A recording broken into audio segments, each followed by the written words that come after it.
აუცილებლად ადამიანი უნდა რამდენიმე დროით, თუნდაც ნახევარი საათით დარჩეს თავის თავთან და იფიქროს, რისთვის ვარ მე მოსული ამ ქვეყნად.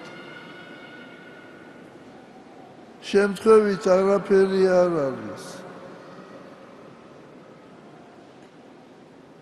უფალი ეუბნება წინასწარმეტყველს, შენ ჩასახული არ იყავი დედის მუცელში, როცა მე შენ გიცნობდიო. ეს მხოლოდ იმას კი არ იცნობს უფალი, უფლის გონებაში ყოველი ჩვენთაგანია. აი შეიძლება რომ წარმოიდგინოთ ისეთი